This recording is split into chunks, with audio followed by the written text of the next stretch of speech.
Olá, meus preciosos irmãos, amigos, ouvintes, pela graça maravilhosa do Senhor, aqui estamos mais uma vez para juntos desfrutarmos das bênçãos inefáveis do Senhor, que Ele nos reservou pela sua preciosa palavra para nos conceder nesse dia em que nós estamos vivendo.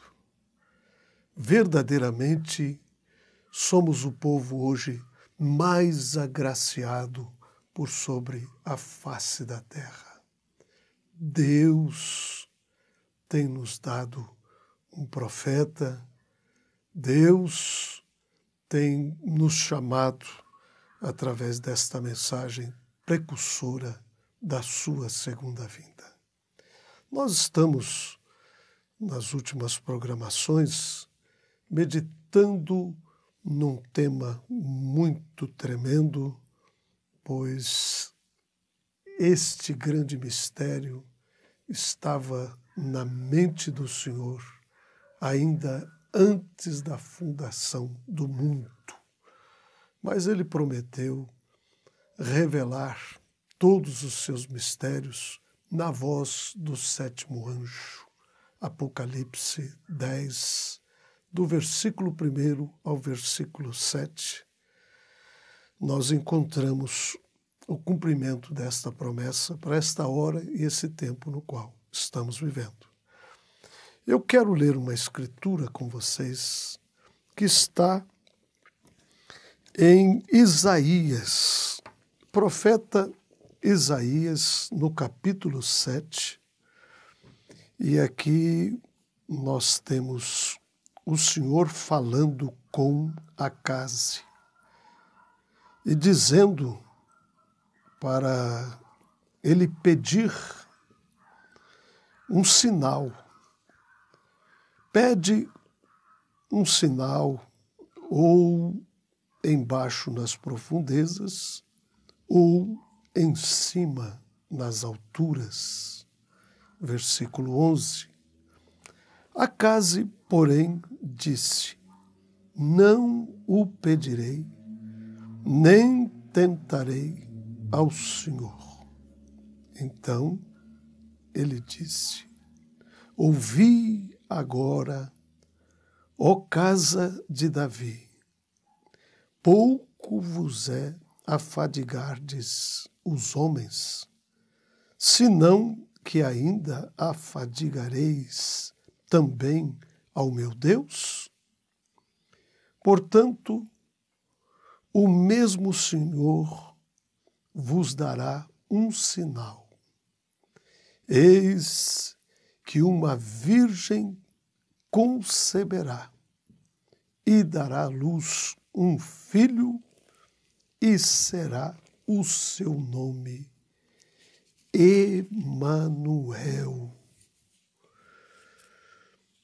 E nós encontramos o cumprimento desta escritura em São Mateus, no capítulo 1, do versículo 18 ao versículo 25. Vamos ver o que a palavra nos diz aqui. Ora, o nascimento de Jesus Cristo foi assim. Estando Maria, sua mãe, desposada com José, antes de se ajuntarem, achou-se ter concebido do Espírito Santo. E então José, seu marido, como era justo e a não queria infamar, intentou deixá-la secretamente. E projetando ele isso, eis que em sonho lhe apareceu um anjo do Senhor, dizendo: José, filho de Davi, não temas receber a Maria, tua mulher, porque o que nela está gerado é do Espírito Santo. E ela dará à luz um filho e lhe porás o nome de Jesus, porque ele salvará o seu povo dos seus pecados.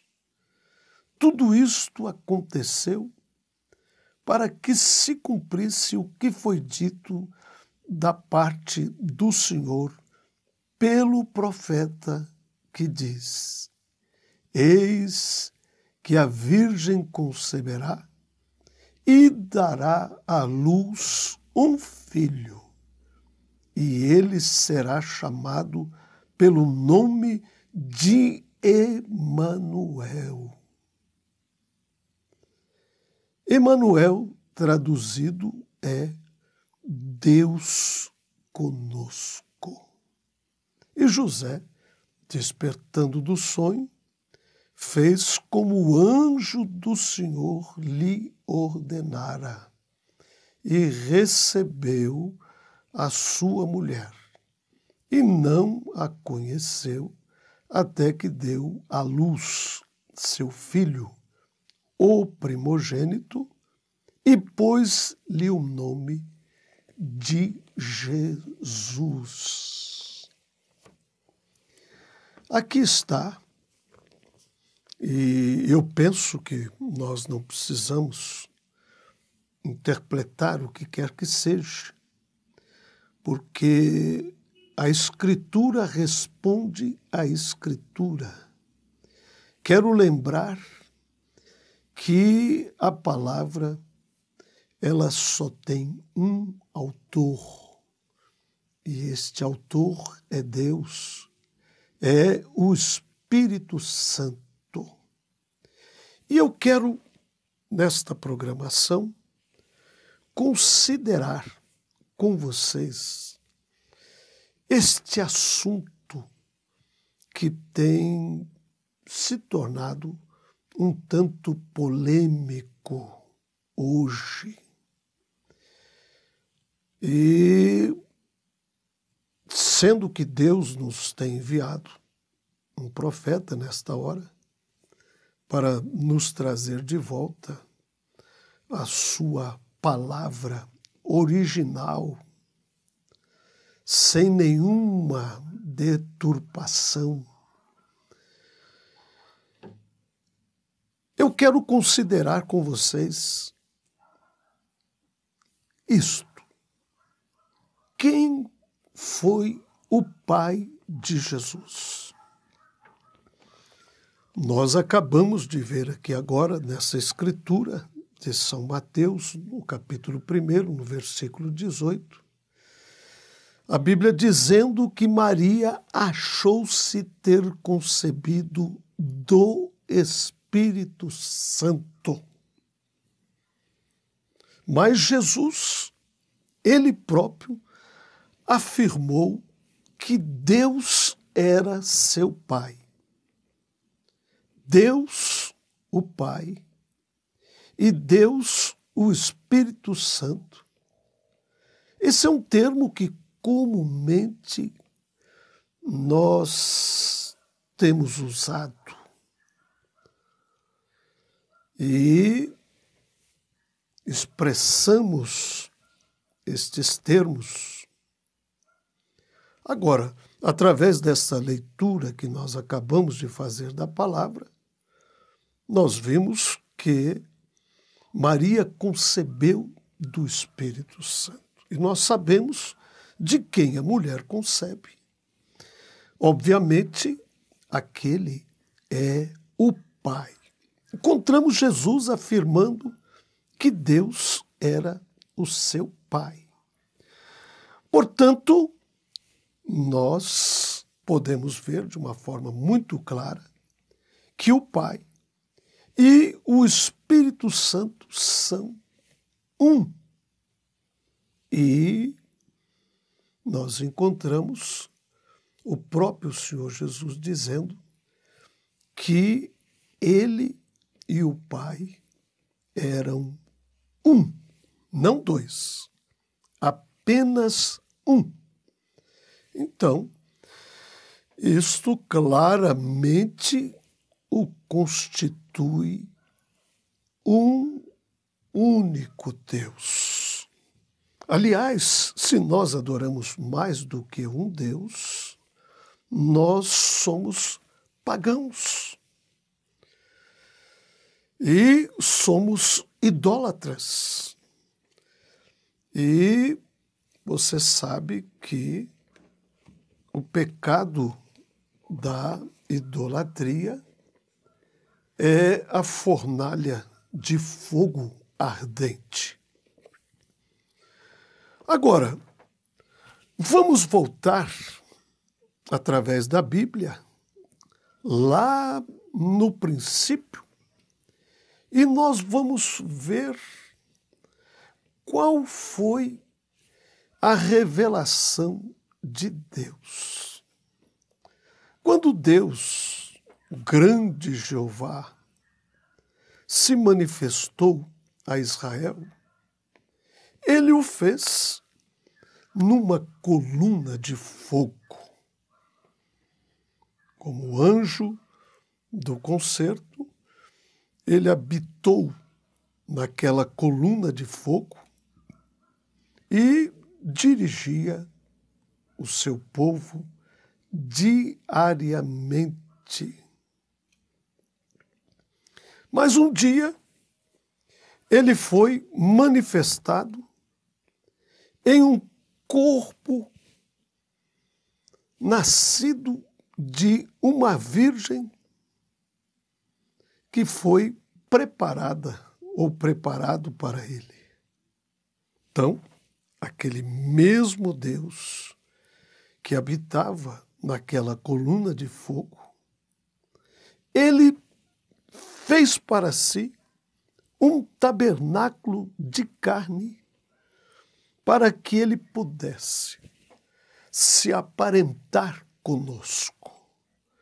Aliás, esta era a única forma pela qual ele poderia reaver a herdade perdida. Era se tornando um parente nosso.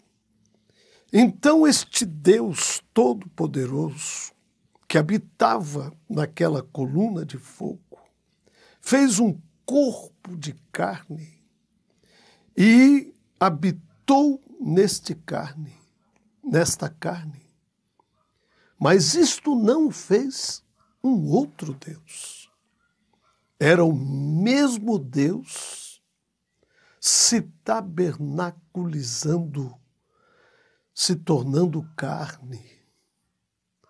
A Bíblia nos ensina que Deus estava em Cristo. O corpo era Jesus.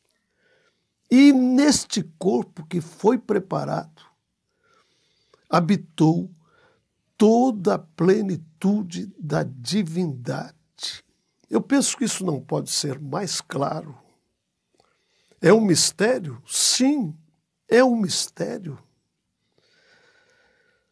Portanto, nós podemos ver que ele não era 3 pessoas.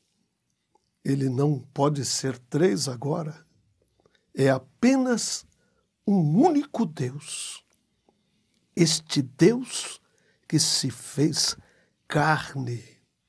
Jesus, quando esteve aqui entre nós, ele disse: eu vim de Deus e vou voltar para Deus.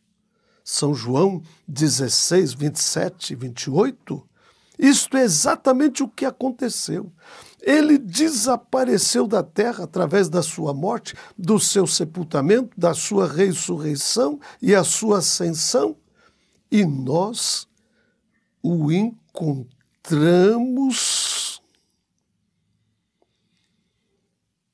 quando ele se encontrou com Paulo no caminho de Damasco, e ele disse: Saulo, Saulo, por que me persegues? E Paulo, sendo ele um profundo conhecedor da Bíblia, das Escrituras, ele disse: quem é Senhor? E ele disse: eu sou Jesus. Eu sou Jesus.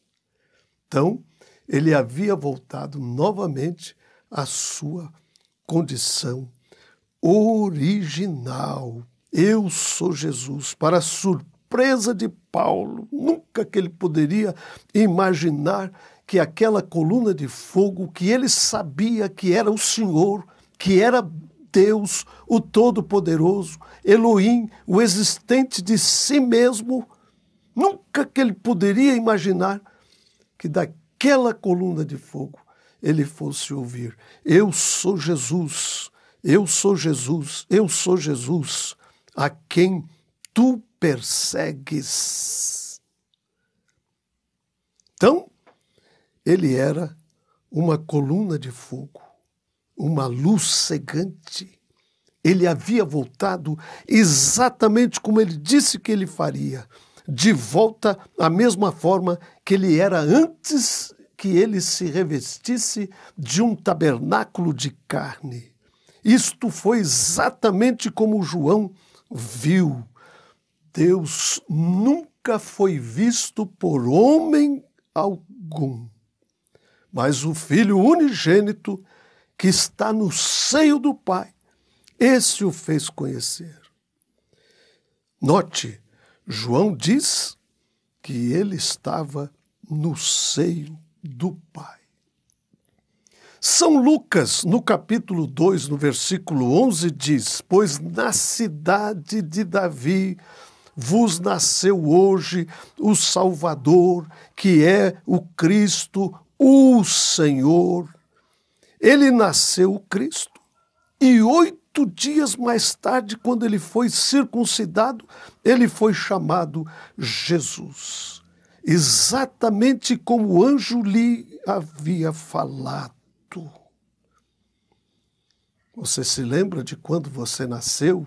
Seja lá qual foi a família que você nasceu? Eu nasci na família Fernandes, mas me deram um nome de Ricardo.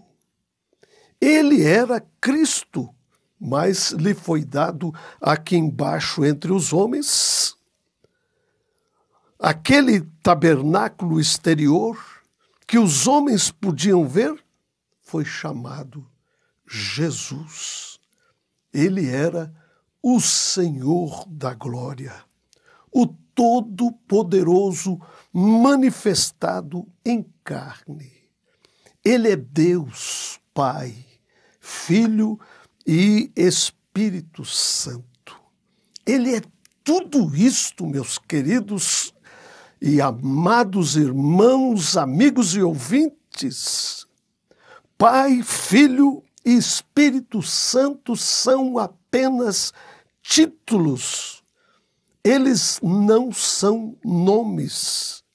É por isso que nós batizamos no nome do Senhor Jesus Cristo, pois este é o nome, não um título. É o nome desses títulos. Exatamente quando você toma um bebê recém-nascido, que é um filho, e lhe coloca um nome. Bebê é o que ele é. Filho é o título. Então, você lhe põe um nome. William Paulo Duca Fernandes. Você não batiza em nome de Jesus. Há milhares de Jesus no mundo hoje e até mesmo antes do nosso Salvador Jesus. Mas houve somente um nascido, o Cristo. Senhor Jesus Cristo. As pessoas falam de Jesus ser o Filho eterno de Deus. Oh, isto é uma contradição. Quem já ouviu falar de um filho eterno? Filhos têm princípios, mas aquele que é eterno nunca teve princípio.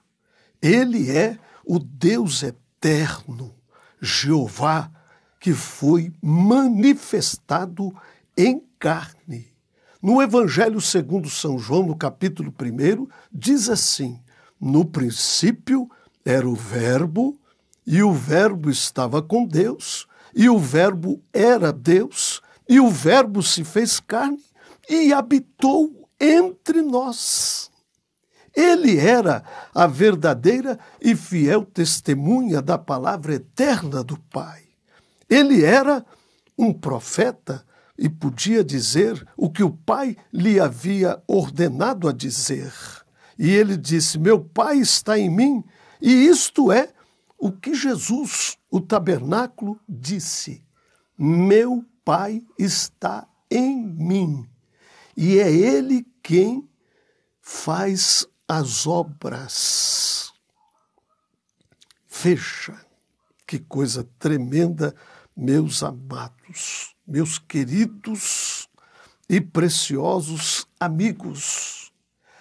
Isto é um mistério que esteve oculto na mente de Deus desde antes da fundação do mundo e que Ele prometeu restaurar nesta hora.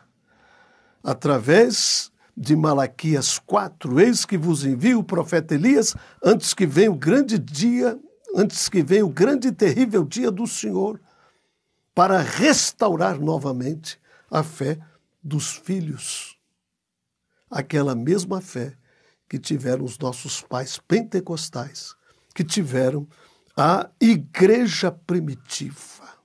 Deus, irmãos, amigos e amados ouvintes, tem muitos títulos: justiça nossa, nossa paz, sempre presente, Pai, Filho e Espírito Santo, porém, ele só tem um nome humano, e este nome é Jesus. E este nome é um nome de redenção. Não fique confuso, porque ele tem 3 ofícios, ou tem uma manifestação tríplice. Na terra, ele era um profeta. No céu, ele é um sacerdote. Retornando à terra, ele será o Rei dos Reis, o Senhor dos Senhores. Aquele que era Jesus, o profeta. Aquele que é, ele é o sumo sacerdote, fazendo intercessão pelos seus filhos diuturnamente. É aquele que pode compadecer-se eternamente de nossas fraquezas, de nossas debilidades, e aquele que há de vir, este é o Rei vindouro. Na terra, ele era a palavra, o profeta. Moisés disse: o Senhor teu Deus te despertará um profeta como eu. E será que, se eles não ouvirem a palavra deste profeta, eles serão extirpados de entre o povo. Notem estes fatos acerca de Jesus. Na terra, ele era profeta, cordeiro, filho, mas isto não o tornou 3. Estas foram apenas manifestações ou ofícios de uma única pessoa. O meu desejo nesta hora, sinceramente, é que o precioso, maravilhoso Espírito Santo de Deus venha aos vossos corações e revele esta preciosa verdade que o Senhor está abrindo e revelando e, ao mesmo tempo, restaurando no coração de todos os verdadeiros filhos e filhas eleitas do Senhor. Deus vos abençoe.